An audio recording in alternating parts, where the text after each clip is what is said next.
Hello, my name is Steve Hoover. I'm one of the customer success coaches here at Bright. Today I'm going to talk about utilizing the address search field in Bright.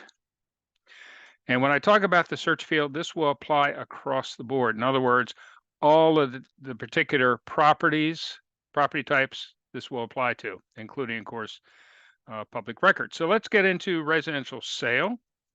That's where we're going to start. Let's scroll down to the address field. Start with the number. Simply put, if you just want to put a number in there, an address, say 101, you simply type it in. But since it is a number field, you can search different ways. So for instance, you want to search the 100 to 200 block. You just put 100 dash 200. That would search 100 to 200 block. 100 minus would go 100 down to number 1. And of course, 100 plus would go from 100 to infinity.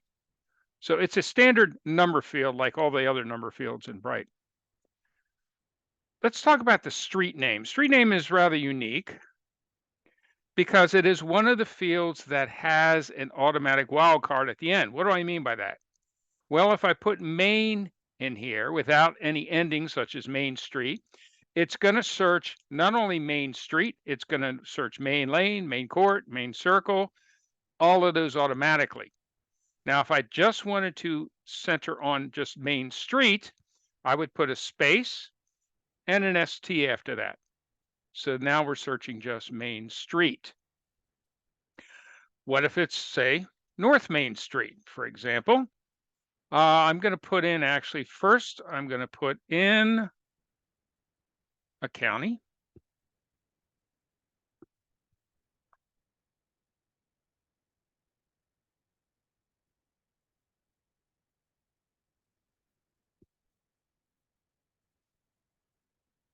Let's make that a zip code instead. All right, so we're searching Main Street. If we want to search, say, North Main Street, okay, I would select the direction prefix. So I would select N for North to get North Main Street. Let's look at the results. And there we go, 657 North Main Street.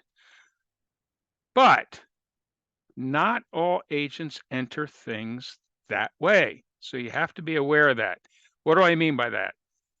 Well, let me show you. You see where it says more here? What does that do? It gives you more fields to search by. So some agents may say, well, it's North Main Street. I'm going to enter it that way.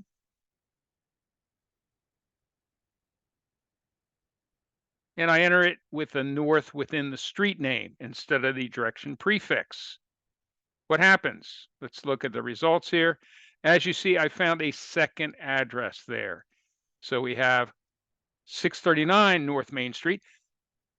I wouldn't have found that without entering it in that way. All right, so keep that in mind. That is an option there that you might also run into. Let's go and reset this again because I want to talk about single letter street names.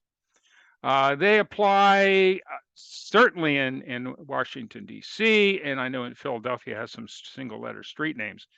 So let's talk about an example, T Street, okay? Now to enter that, of course, I simply type the letter T. And it comes up with, well, let's add D.C. first, okay? So we will restrict it just to D.C.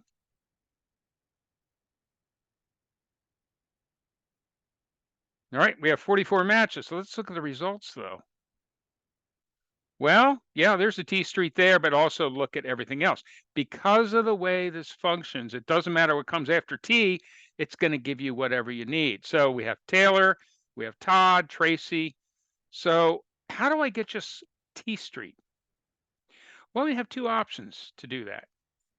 We keep the T in there, but I'm going to put a space and an ST after that. T space ST, abbreviation for street. Let's look at the results. And you can see we do get T Street, and that's it. There is one more option though. What if we just have T in there and just a space? Now, what's going to come up with that, do you think? Let's take a look.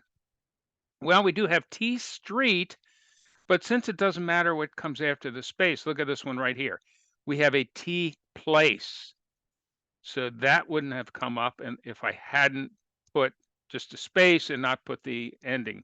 Now I could have put T space PL if I was just looking for T Place, but as you can see, there's really two ways to do single letter street names. Actually putting the ending if you have a lot of them, or if you're looking for a specific one, use the abbreviation for the ending. Now, you may not know what the abbreviation would be, so let's click here. These question marks really help out a lot. Hover over them, they'll give you a short little explanation, but click on them, they will give you a more detailed explanation.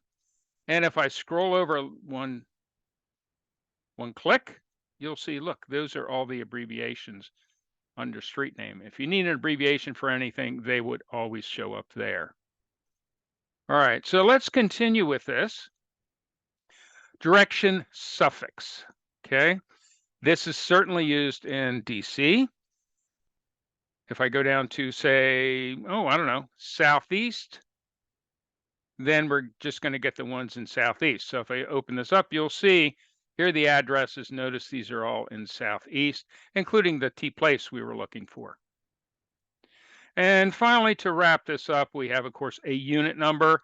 If you're talking about searching an apartment number, a condo number, something like that, that's where it would be entered right there. All right. Hope you found this helpful and have a great day.